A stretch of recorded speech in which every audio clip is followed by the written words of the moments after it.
Hello everybody and welcome back to another video here on my channel. Another book video and also another Bookmas video. In today's video, I'm going over all of my mystery and thriller recommendations, all the books that I've read, all the books that I keep on my shelves. I have made this video a couple different times, or not this one in specific. I think the first one I ever did was a military style book recommendations. Then for Bookmas, I did a Christian and also my Nicholas Sparks collection and recommendations from the books that I have read. So now I wanted to go ahead and hop into my mystery and thrillers. I'm not going to include any of my hopefuls that are sitting on my physical TBR. We are just going over all of the ones that I read that I know of are mystery slash thrillers. There might be some genres or some other books that have a subplot of mystery in them, but I did not necessarily pull them. This is strictly from my mystery thriller shelf. So without further ado, let's go ahead and get into it. I'm gonna go ahead and get probably what you're thinking of when you think of mystery, or not so much mystery, but definitely thriller. I'm gonna go ahead and get this author right out of the way. I have none other than Stephen King. Technically, I've only read 2 Stephen King books that I know of, Christine and then The Stand. Christine was always my favorite movie. One year my mom actually gave me this copy, which is her first print. I think it's 80s edition. I'm not 100% sure, but it was starting to fall apart when I was reading it, so I did go out and actually buy this copy a couple of years ago. I haven't read this edition yet, but I did like how big it was and how floppy and how it matches this one. And then also my mom gave me a very similar size of The Stand, but it was about this thick but this size, and I did try and read it. I think I got like 250 pages into it, and then I decided to DNF it, more so soft DNF it. I just could not hold that book in my hand. And ironically, I went out to, when we were stationed in Las Vegas, we were at Nellis and they have the Airman's Attic. This was for free at the Airman's Attic. And I was like, you know what? Now's my time. So I brought this home and I did tackle it, I think of October 2024 or so. And I did enjoy it. I did, I think, rate it just 4 stars, if not 4.5. I just wished for the time that I spent on it, which was an entire month, I wished it would have been more like a 5 star, but I really like the overall plot, the journey that you go on. Some of the characters I really enjoyed, some of them I did not like. And I thought the idea of this was really interesting. I'm glad I have also the copy that has like more pages into it. It wasn't the condensed version. It's the one that after, I think, like the early 2000s, he rewrote it and included more of his things that he had to take out when he first published it. And I think more so I'm enjoying when other people talk about this book because it makes me rethink about this book, and also I learn more about this book. So I feel like my rating is not necessarily going up, but I feel like it's more justified as I hear more people dive into this book, read it for the first time, and just re-experience it in a way. And then with Christine, I'm a little bit biased because this was my favorite movie, so this also in turn was one of my favorite books. It's definitely my favorite Stephen King book. I think I rated this 5 stars, and I love Christine. I love the idea of the car. I like some of the things that actually just happened in the book but were not in the movie, and I kind of like the book a lot more than the movie. However, I would love to rewatch the movie if it wasn't for my son always being around, or like since I'm always taking care of our son, because of some of the words that are in it. I definitely recommend this book. I do recommend The Stand, however it's so chunky that I feel like it's very intimidating, and also I feel like a lot of people would DNF it, get bored with it, or just not really commit to it. So I recommend Christine out of the 2 that I have read, but I know Pet Sematary is good. I read a portion of Pet Sematary, but it was more when I was staying with my mom. I stole her book and read so many pages up until we left, and then I never touched back to that book, but I definitely recommend this. And then because there's a movie, going and watching the movie. I had to talk about an honorable mention, I feel like, for Stephen King. I'm pretty sure when you think of thriller or even horror, you do think of his books, and I do enjoy them. I feel like in a way, because a lot of his books are very long, and sometimes I just, it's not that he has filler in them, it's just sometimes I get really bored. Like, I don't want to pick up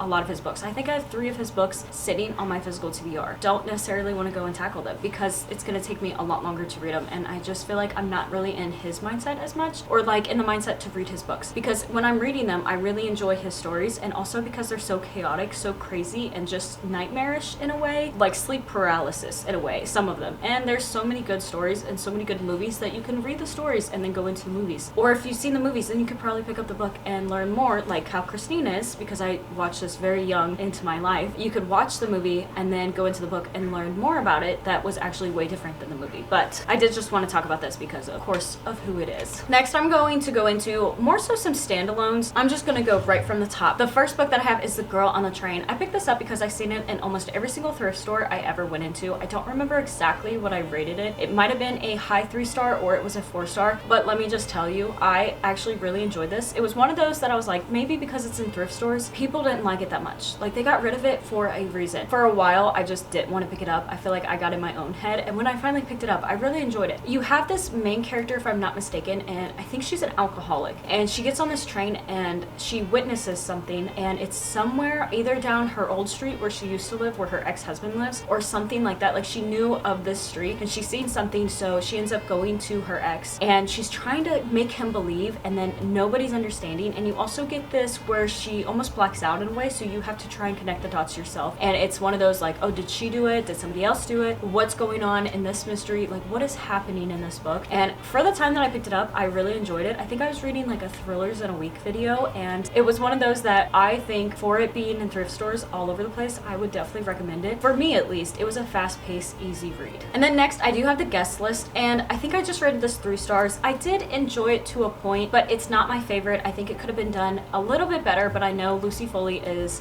a well-known author, I'm gonna say, and I do have the Paris Apartment, and because of this book, I haven't went into the Paris Apartment, but it is, I do believe, on my 26 and 26. So it's a book that I want to tackle and get off of my physical TBR, but also I don't know if I'm really excited about tackling it, if that makes sense. I just think that maybe it could have been done a little bit better. I think that the characters were kind of interesting, but the overall story in my mind just kept drawing me back to And Then There Were None by Agatha Christie, and I had read that previously many years ago, and I'm an Agatha Christie stan. I love Agatha Christie, so for me reading this, I just didn't enjoy it as much, and maybe that's just my own misunderstanding about this book. I definitely think that it is kind of worth it because you can kind of find these in thrift stores, and she is a very well-known, at least nowadays well-known author, and a lot of people get her books. And also I think Book of the Month sometimes will release some of her books, like The Hunting Party. I think a lot of other people though, when I was looking up reviews, I think they enjoyed this a lot more than me, so I might have also been that small percentage that just didn't get into it as much. And it's not that I hated it, I just wish I would have felt a little bit different about it, if that makes sense. Next, I have a book that I feel like every time I look up the comments on this or the reviews on this, everybody is hating on this book, and I love this book. This is probably one of my top thrillers sitting on my shelf, which is kind of crazy because so many people hated it, but it is Shari Lapina's The End of Her. I picked this up randomly. I do believe it was either at a thrift store or it was at Half Price Books. I think it was at a thrift store. I just went into it. I had no idea what it was about. I had never seen anything about this book. I had never seen this book in general. This cover just looked so interesting to me, and I liked the orange spine. And when I went into it, was just setting everything aside. My mind was almost blank in a way, and I was using this as like a palette cleanser, and I loved it. I think I rated this 4.5 stars. It was so interesting to me. I liked the idea, the concept of this wife and her husband, and some bad things kind of start happening to the wife. And then you get towards the end of the book, and I called a lot of things, but at the same time, it was one of the first thrillers to kind of like mess with my mind a little bit. And I feel like because my mind's always working, it's always asking questions, always talking, that most of the time I spoil a lot of endings for me. But this is one that even if I guessed it, I still loved it, and I rave about this book. I really recommend this book, and I want to try out other books from Shari Lapina. I know she just had a new one that was released a few months ago because I seen it in the new section of the library when I went with our son, and so I wanted to pick it up, but I had so many other books, more so my 25 and 25 list, that I was trying to tackle, so I couldn't get it. And I will be trying to go to the library and get more of her books because this book is kind of what started my, like, I want to go out randomly and thrift random thrillers and read them, and also I want to go to Half Price Books and find thrillers that I feel like are interesting in the cover and bring them home and read them and see if I love them. I feel like thrillers are definitely that genre that you could just go randomly, never read about the book, just judge the cover, and for the most part they're going to be entertaining, or at least entertaining enough that you enjoy them for a small percentage. But for me, I feel like if they're not 3 stars, they're like 4 stars at the bare minimum. I really recommend this one, and I really enjoyed it, even though I know a lot of people hated this book.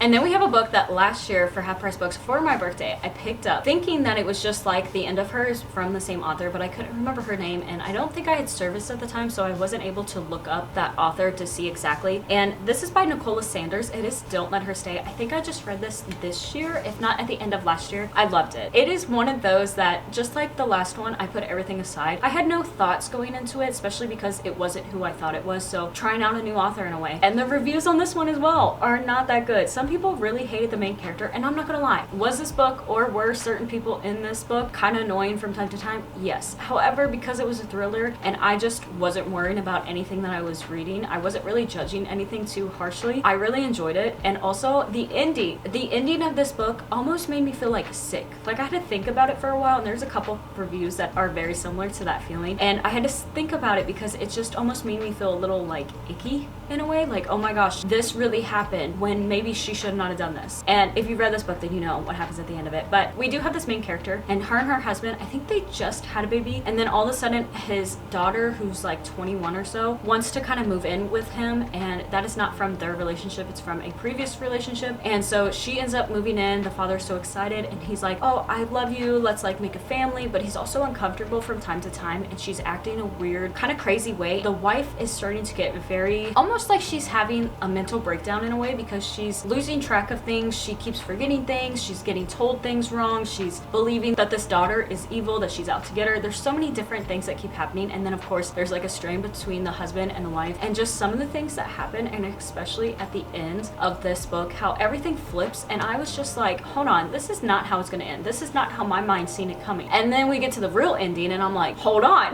This was definitely not how I seen it coming. But like, it followed a little bit of it, but it just took me for a crazy ride at the end, I feel like. And it was entertaining to me and I really enjoyed it. And I think I just rated it like 4 or 4.5 stars. I don't remember exactly with any of these books, and maybe I should have looked up all the reviews before to make sure I knew the ratings, but I definitely recommend this one too. I just feel so bad for the people who did not enjoy it. Maybe it's because I don't go in with too much of a thought. I just kind of go in blankly or blindly, and also I just am not judging thriller books that harshly, because they're usually my palate cleansers and my fun books. Next, I have 3 books from a specific author that is very popular. Again, there's some hate, some not. I feel like thriller genre is probably the most that I've ever seen hate or like not good reviews for certain books or a lot of books. But in specific, we do have Frida McFadden. I have The Housemaid, The Inmate, and finally Ward D. And let me just tell you, each of these books I really enjoyed. I think they're all around 4 stars. Her books to me are just fast-paced. I don't have to think about anything. I don't need to use my brain. I can just read them, enjoy them. I feel like I guess a lot of her endings, if not every single one of them, but at the same time, it's not one that I'm upset about when I read them. I'm just here for the vibes. I'm here for the read, and I can get through her books fairly quickly, and I enjoy them. They're bingeable. So I rated all these pretty highly, like 4 stars, and I really enjoyed The Housemaid. I will never be continuing on with the rest of the series. I do want to go watch the movie that I think is coming out in December or in this month. I do recommend this one. However, it is a little bit, not necessarily overhyped. I just know it went viral all over TikTok, so you're probably tired of seeing this one. I enjoyed The Inmate, but I think my favorite out of all 3 of these were Ward D. And Ward D was a little bit different because with The Inmate, you have where I think she's a doctor in a prison system, and then she knows somebody inside the prison, and then there's like this mystery thriller aspect of it, of like, is he gonna find out? Does he know? Type deal. Why is he in here? Yada yada yada. And then in Ward D, she's I think it's a doctor as well, but she's on rotation and she ends up going to a psych ward for the night, and then they get like a big giant lockdown. And I called the entire book of this. I seen the 2 characters at the end being who they were, and I was a little bit upset by that, but for the most part I still loved it. Across the board at all of these, this one was my favorite because during the reading, granted I was outside, it was cold, and we were working on the ramp on the plane, so I was sitting on the commander outside the plane for my work just binging this, and I did not want to stop reading this. It was so entertaining. And then when cans and freight would come out and we would have to load up the plane, I would be so sad to set this down, to stop reading it just so I could actually do my job. And I feel like the setting for me too was making this book better because we had beautiful sunsets because I work nights, so we had a beautiful sunset going on, and also it was just like that perfect weather. I highly recommend Frida McFadden. I do have The Tenant actually on my physical TBR. I recommend her books because they're fast-paced, bingeable. You get the idea. I am back. My husband called me while he went on lunch. The next book is The Woman Outside My Door. I have no clue where I found this. I do believe I thrifted it maybe from a Savers or a couple of years prior from a Goodwill. I'm not 100% sure. However, this was one of those that in a way sat on my shelf like I didn't want to read it even though I had picked it up. When I got into it, I thought it was pretty unique, like the concept, from never really reading too many thrillers. My only like mystery type books that I ever read were Nancy Drew and Hardy Boys and Agatha Christie for the longest of time. So getting into the genre of thriller, and I guess with Stephen King horror, I felt like I was a little bit new to it and I didn't know too many things, too many plots. It was all new to me when I would read a different one. This one was a little bit unique because this woman who has, I think it's a 4-year-old son or so, she just lost her mom, so his grandma, and when they're at the park, he discovers somebody and she thinks it's an imaginary friend. I made a new friend, it's grandma. And then the boy keeps talking about this grandma and he sees her everywhere else. He sees her in the house, he sees her at the grocery store, just all across the board, and she's like, is this an imaginary friend or does my son actually have a stalker? And it's one of those that I think is also a little twisty or like bendy in a way, but it didn't necessarily twist my mind the same way that all the other books have. And I think I did read this finally after the end of her because the end of her just kind of opened up my love for these types of books, so I wanted to hop into a lot of them. I was almost in a way binging a lot of these books, and this one in particular, I think it was only a 3-star. It wasn't too bad. I kind of would recommend, but I just don't think it was really good for me. I think if you're starting out in the genre, this might be very interesting, or if it's a concept that you haven't necessarily heard about, it would probably be really interesting, and it was interesting. I don't know, I just didn't feel a certain way about it, but I am gonna lean to still keep it because I did enjoy the little bits of it. It just wasn't like one of my top higher ones on my bookshelf. And then I think last year year, I picked up These Silent Woods. I had first seen this on Ashlyn and Ian's channel, and I went into it kind of blind but so excited, and it wasn't exactly what I thought it was going to be. I knew it was like a cabin or in like the middle of nowhere in the woods, and I had a different idea about it, but I really came to love what this plot was, and I loved the ending. I liked what the neighbor, I'm gonna say, did, the kind of twisty parts of this, and I liked the plot of the father and what all went on, why he was running, why he was isolating himself in the middle of nowhere, in the middle of the woods, and how they kind of grew each year, or how they did things every single year. This book went very popular, very viral for a couple years, and I think that it kind of deserved that. It might have been a little bit overhyped to some, but I really enjoyed it, and I think I rated it about 4.5 stars, and I love the cover. I thought it was so beautiful at the time, and I think most people really enjoyed the ending, but they also were sad in a way about the ending. But I thought it was a great conclusion, but a little big giant twist at the same time. And then we have another book, which I know you guys have all heard about this book. This is the only book from this author I have kept on my shelves. I've gotten rid of the rest, and if I ever want to read other books from her, I'm just going to go to the library. I'm probably not going to buy them because I don't think I'm going to enjoy them. However, this is Verity. I really enjoyed this. This had me hooked. I remember very specifically in Huntington Beach, because there was an air show for the Thunderbirds that my husband was a part of in California, and I was sitting in the hotel waiting for him to get done working on the jets fix. He had a jet that had broken, and it was one of those days that it was like he was not getting off at the regular time. I knew he was coming home late, and I didn't have anything going on. I was just waiting for him. I was in a foreign place where I just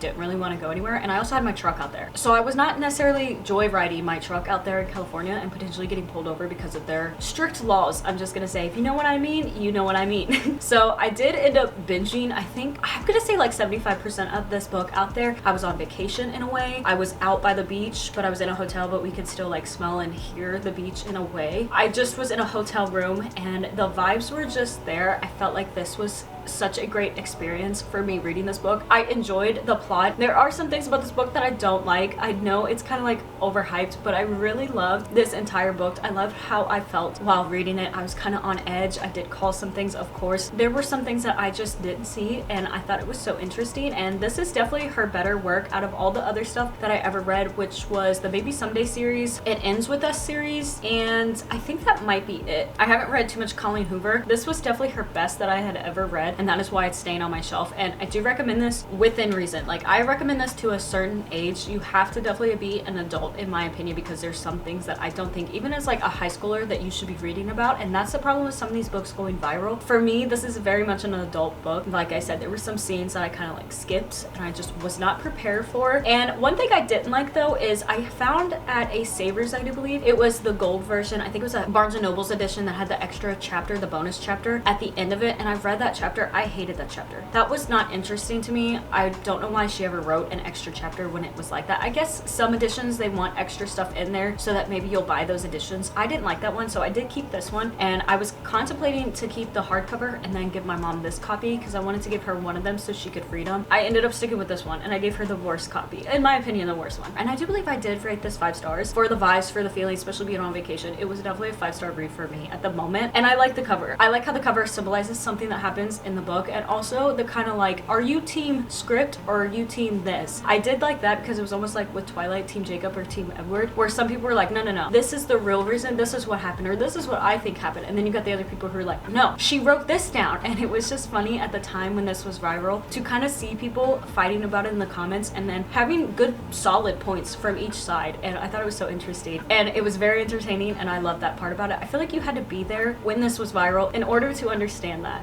Speaking of Colleen, you already know what I'm going to talk about. This is a totally different Colleen. This is Colleen Coble. This is also mystery books with subplot of romance, and also she's Christian. We have Colleen Coble across the board. I have so many series I feel like from her. We have the Lone Star Sanctuary series. This is the books that started it all, that I read when I was pregnant in 2020 or 2021. I love this book, and I thought about this book for many years, and I finally found her a couple of years ago. I think last year actually. I found the first book in the Mercy Falls series, and then this trilogy, the Hope Beach trilogy, and that's kind of what started me branching out into her books, kind of obsessing. So I have, I think, 5 books on my shelf. I have the next 3 books in this series. I have the final book in this series, and then I have 2 standalones. So I highly recommend any of her books, especially if you're Christian, because there's so many good quotes about God, the values of God in these books. The subplot of romance is so nice, especially in the Mercy Falls trilogy. I have to reread this one to remember. I think this one was really good too, but I think it was more on the mystery side than it was the subplot of romance. But as far as I know, they all have have that same thing, and definitely with this one, it's like you're building a friendship and then going into a relationship, and so it's like a slow burn. And with it being like the 1800s, 1910s, give or take, it was so interesting. And all of these mysteries are, I feel like, very unique to each book, but also they're a little bit predictable. You could probably tell the ending, you could probably guess a lot of things, especially if you're very big into mysteries and stuff, but I find them so enjoyable, so bingeable, and just like a palate cleanser. And also like my mind is at peace because I know going into this book I'm not gonna have to skip anything. Nothing's gonna make me feel kind of dirty or like just wrong, if that makes sense, and I'm just going to enjoy them and probably talk about them from time to time. So I definitely highly recommend her and all of her books. I saved my favorite two authors, or I'm gonna say my best authors, for last. So we had Colleen Coble, and now we're going into, I think I just learned a fact about this author. Apparently she is like the most produced books, not book like the Bible, but books in general. I thought Stephen King was going to be because he has a lot of books and a lot of people buy his books. However, apparently it is not Stephen King. It is actually Agatha Christie. I just talked about her when I was talking about the guest list. So I do have a few books here. In this one, I do have The Murder at the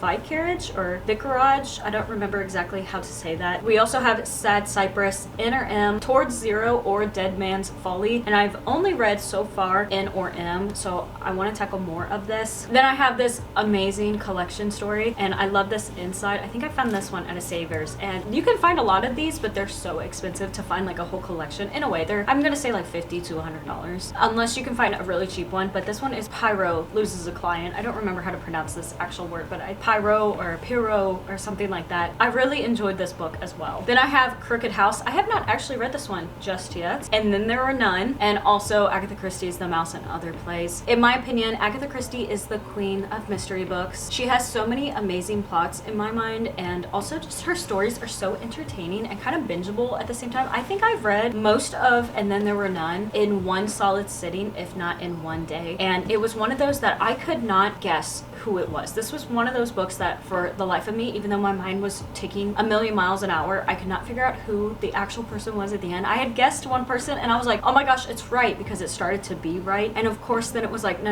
that person couldn't be this person because this happened and this happened. And I was like, darn it, I was so close. I really thought he was the one that killed all these people, because you have all these people who get invited to a dinner party, then all of a sudden people start dropping dead, and you get down to where there's only one person, and then just some things happen. And I thought it was so interesting, so unique. I love all of her stories, and I can't wait to finish more of her stories, get more into her books, and then be able to recommend more. And I love also having more of the older ones. Some of these aren't that old. This one I think is from the 80s. These ones are give or take from around the 60s to 70s, and then I think this one's just like the 90s, early 2000s. It's not very old. However, I do really love some of the copies, some of the editions that they have out. They are so beautiful. They're one of those that if I could collect all of her books in like first prints, I definitely would try, but I don't have the money for that.